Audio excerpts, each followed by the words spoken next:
അഭിരുചി കിച്ചണിൽ ഇന്ന് ഞാൻ ചെയ്യാൻ പോകുന്ന റെസിപ്പി കളർഫുൾ പാൻ കേക്കിൻ്റേതാണ്. ഇതിൽ ബദാം ഫ്ലേവറുണ്ട്, ചോക്ലേറ്റ് ഫ്ലേവറുണ്ട്, അതിൻ്റെ കൂടെ തന്നെ പിസ്ത ഫ്ലേവറുണ്ട്.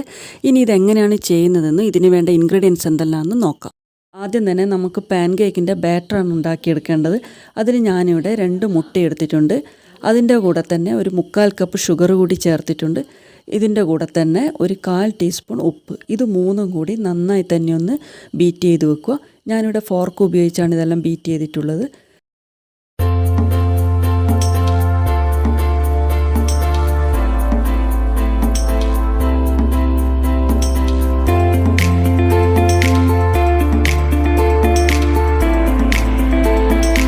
ഇതിലേക്ക് ഒരു 1/2 കപ്പ് റിഫൈൻഡ് ഓയിൽ കൂടി ചേർത്തതിന് ശേഷം അതും നന്നായി തന്നെ ഒന്ന് മിക്സ് ചെയ്ത് വെക്കുക.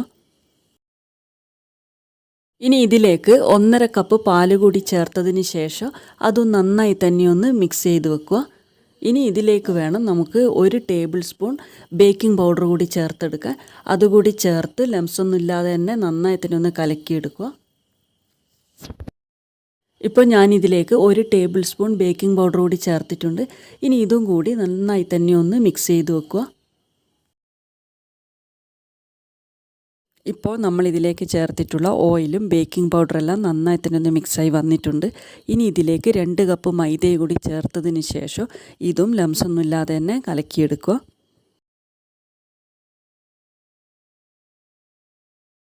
ഇപ്പോൾ പാൻ കേക്കിൻ്റെ ബാറ്റർ ഇവിടെ റെഡി ആയിട്ടുണ്ട്. ഇനി ഇതിൽ നിന്നും കുറച്ചെടുത്ത് ഒരു 4 ഭാഗങ്ങളാക്കി മാറ്റി വെക്കണം.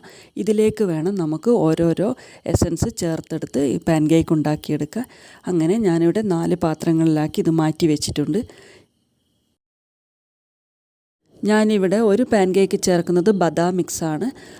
അതിൽ നിന്ന് ഒരു 2-3 തുള്ളി ആദ്യം തന്നെ നമുക്കിതിലേക്ക് ചേർത്ത് കൊടുത്തതിന് ശേഷം അതൊന്ന് കലക്കി നോക്കുക. ഇതിന് നല്ലൊരു കളറും നല്ലൊരു ഫ്ലേവറും വരുന്നില്ലെങ്കിൽ ഒരു 2-3 തുള്ളി കൂടി ചേർത്തതിന് ശേഷം ഇത് നന്നായി തന്നെ ഒന്ന് കലക്കിയെടുക്കുക. അടുത്ത പാൻ കേക്കിന് വേണ്ടി എടുത്തിട്ടുള്ളത് പിസ്ത മിക്സാണ്. അതും ഇതുപോലെ തന്നെ 2-3 തുള്ളി ആദ്യം ഒന്ന് ചേർത്ത് നോക്കുക. പിന്നെ അതിൻ്റെ കളറും ഫ്ലേവറിനനുസരിച്ച് പിന്നെയും വേണമെങ്കിൽ ചേർത്ത് കൊടുത്തതിന് ശേഷം അതും നന്നായി തന്നെ ഇതുപോലെ ഒന്ന് കലക്കിയെടുത്ത് വെക്കുക. അടുത്ത പാൻ കേക്ക് ചെയ്യുന്നത് ചോക്ലേറ്റ് പാൻ കേക്കാണ്. അതിനുവേണ്ടി ഞാനിതിലേക്ക് 1 ടേബിൾ സ്പൂൺ കൊക്കോ പൗഡർ ചേർത്തിട്ടുണ്ട്. ഇതിൽ കൊക്കോ പൗഡർ ചേർത്ത് കൊടുക്കുമ്പോൾ ബാറ്റർ കുറച്ചുകൂടി ഒന്ന് കട്ടിയായി വരും. അതുകൊണ്ട് ഇതിലേക്ക് 2 ടേബിൾ സ്പൂൺ പാല് കൂടി ചേർത്തതിന് ശേഷം വേണം ഇത് കലക്കിയെടുക്കാൻ. ഇവിടെ ഇപ്പോൾ ചോക്ലേറ്റ് പാൻ കേക്കിനുള്ള ബാറ്ററും റെഡി ആയിട്ടുണ്ട്. അങ്ങനെ നമുക്ക് ചെയ്തെടുക്കാനുള്ള 4 പാൻ കേക്കിൻ്റെ ബാറ്ററും ഞാൻ റെഡിയാക്കി വെച്ചിട്ടുണ്ട്.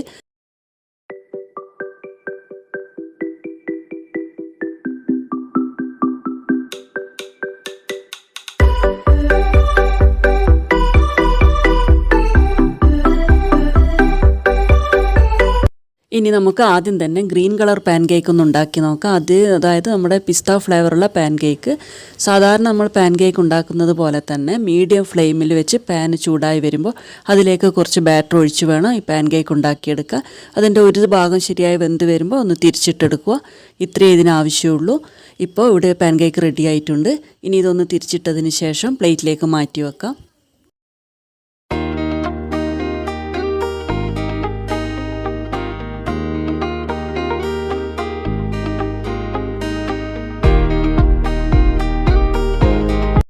ഞാനിതിൽ ചേർത്തിരിക്കുന്ന പിസ്ത മിക്സ് സാധാരണ നമ്മൾ കേക്കിലാണ് ചേർക്കാറുള്ളത്.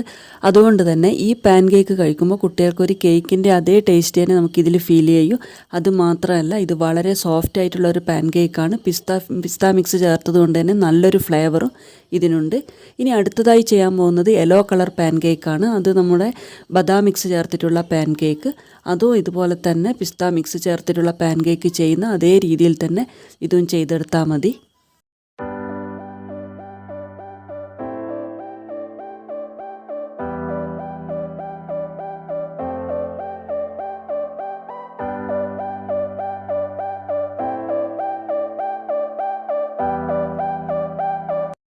അടുത്തതായി ചെയ്യാൻ പോകുന്നത് ചോക്ലേറ്റ് പാൻ കേക്കാണ്.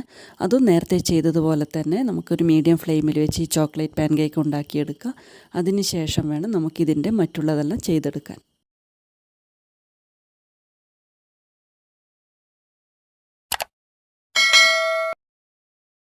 നേരത്തെ ബാക്കിയുള്ള ബാറ്ററിലേക്ക് ഒരു 1/4 ടീസ്പൂൺ വാനില എസൻസ് ചേർത്തതിന് ശേഷം ഉണ്ടാക്കുന്ന വാനില പാൻകേക്കാണിത്.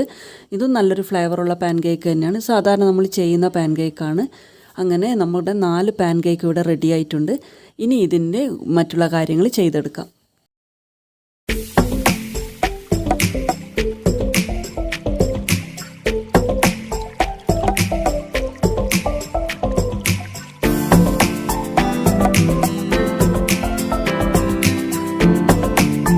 ഞാനിവിടെ പാൻകേക്ക് സാധാരണ പാൻകേക്ക് പോലെ തന്നെ ചെയ്തെടുത്തതിന് ശേഷം അതൊരു കേക്കിൻ്റെ അതേ രീതിയിൽ ചെയ്യുന്നതാണല്ലോ ആദ്യമേ തന്നെ പറഞ്ഞിട്ടുള്ളത്.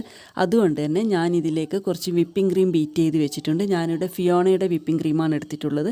അതുകൊണ്ട് തന്നെ ഇതിലേക്ക് ഷുഗറൊന്നും ചേർക്കേണ്ടി വന്നിട്ടില്ല. വിപ്പിംഗ് ക്രീം നന്നായി തന്നെ ഒന്ന് ബീറ്റ് ചെയ്തതിന് ശേഷം ഇതിലുള്ളൊരു പാൻകേക്കിന് അത് സാധാരണ നമ്മൾ കേക്കിലെല്ലാം ചെയ്യുന്നത് പോലെ തന്നെ കുറച്ച് സ്പ്രെഡ് ചെയ്തതിന് ശേഷം അതിലേക്ക് മറ്റൊരു പാൻകേക്ക് കൂടി വെച്ച് അതൊരു കേക്കിൻ്റെ അതേ ഒരു ടേസ്റ്റ് വരാൻ വേണ്ടി ഇവിടെ ചെയ്തിട്ടുണ്ട്. ഇത് എല്ലാവരും ഒന്ന് ചെയ്ത് നോക്കണം. ഇഷ്ടപ്പെട്ടിട്ടുണ്ടെങ്കിൽ എല്ലാവരും ഒന്ന് കമൻറ്റ് ബോക്സിലേക്ക് കൂടി അറിയിക്കുക. ഇനി നല്ലൊരു റെസിപ്പിയായി അടുത്ത വീഡിയോയിലേക്ക് കൂടി കാണാം.